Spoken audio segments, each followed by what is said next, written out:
మన ఎమ్మడి వచ్చాను ఒకరు పట్టుకొని నీకు తెల్ల సెట్ ఇప్పిస్తాను చెప్పి తాకుంటూ ఉద్యమాలు చేయవద్దంటారు. ఉద్యమాలు చేయని ఎందుకే ట్రేడ్ యూనియన్లు?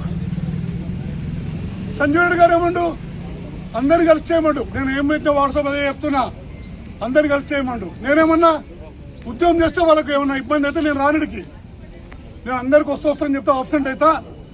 అబ్రాహ్మణి మల్లేశ్వరం వచ్చి ఇక్కడ అడ్రస్ చేయమని చెప్పి అంతగారికి ఏం చెప్పాలి? ఒకసారి కార్మిక సమస్యల గురించి పోరాడుతామని చెప్పి వెనకపోతే మీరందరూ ఏమంటారు? మనకు ఉనికి ఉంటుందా? యూనియన్ది మనకు ఉంటుందా? మాట మాట్లాడుకుంటారు. కాబట్టి అది కూడా ఆలోచిద్దానని అనుకున్నా. ఓన్లీ సోషల్ మీడియాలో రాజిరెడ్డి తీసుకుని నిర్ణయాన్ని రద్దు చేసారు.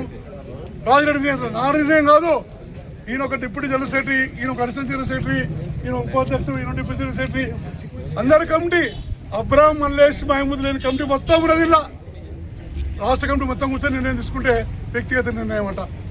నిన్న ఉదయం చేయాలని వద్దని సోషల్ మీడియాలో పెట్టినా, చేయవలసింది వెనకడికి అవసరం లేదని చెప్పారు.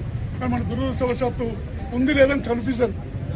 జిల్లాలకి రావాలంటే ఇక్కడ ఏమైంది? రాత్రికెళ్ళే బారికేళ్ళు మొత్తం. ఎందుకో నేను ఆశ్చర్యపోయినా. నిన్న డీసీపీ ఎస్సీబీ దగ్గర పోయినా. ఇలా ముఖ్యమంత్రి వస్తున్న ఆర్టీ సెక్షన్ వరకు ఓడియన్ మాల్ ఇనాగ్రేషన్కు. అదే కాకుండా ప్రభాస్ సినిమా రిలీజ్ అవుతుంది. తొక్సిరాడదని చెప్పి బారికేడ్లు వేసారు. కిషన్ గౌడ్ అంటారు పొద్దున్న నుంచి నాకు 10 మంది ఫోన్ చేశారు. మన గురించి చేసిన అనుకుంటారు, మన గురించి చేసిన సార్ బారికేడ్లు వేసి అరెస్ట్ చేస్తారు, ఎవరు వస్తారు భయపడుతున్నారు. అప్పుడే సోషల్ మీడియా ప్రచారం అవుతుంది. పర్మిషన్ లేదట, నిన్నడుస్తుంది. ఫెయిల్ చేయాలని వాళ్ళు ఇంతకన్నా ఏం చేయాలి? సోషల్ మీడియా సోదరులు ఆలోచించండి. నిన్నడుస్తుంది సోషల్ మీడియా పర్మిషన్ లేదట. పర్మిషన్ వచ్చాను నేను చెప్పిన. ఇలా బారికేడ్ మన గురించి లేవు, కానీ అందరూ ఏమనుకుంటారు? మన గురించి అనుకుంటారు. నేను వస్తున్నప్పుడు కూడా ఒక ఛాయ్ వస్తుంది పోయినా, ముస్లిం సోదరులు ఎవరే అక్కడ ఆగిరి భయపడుతున్నారు బారికేడ్ చూసి.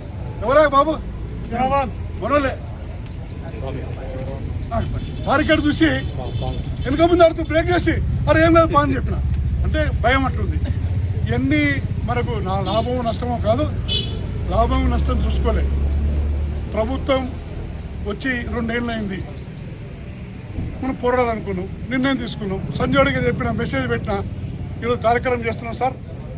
మనకు ఎగ్జిస్టింగ్ ఉండాలి, మన కార్మికుల ముందు మా మొక్క విలువలు ఉండాలి. ఒకసారి అనౌన్స్ చేసినాక చేయకుంటే కార్మికులు ఇబ్బంది పడతారు, యూనియన్ డ్యామేజ్ అవుతుందని చెప్పినా ఈరోజు ఇక్కడ ధర్నా చేస్తున్నాం. ఎంతమంది వచ్చింది ఇంపార్టెంట్ కాదు, ప్రభుత్వానికి ఎగ్నెస్ట్గా మన వైఖరి వినిపించలేదు అనేది ముఖ్యం. వస్తామా కదా?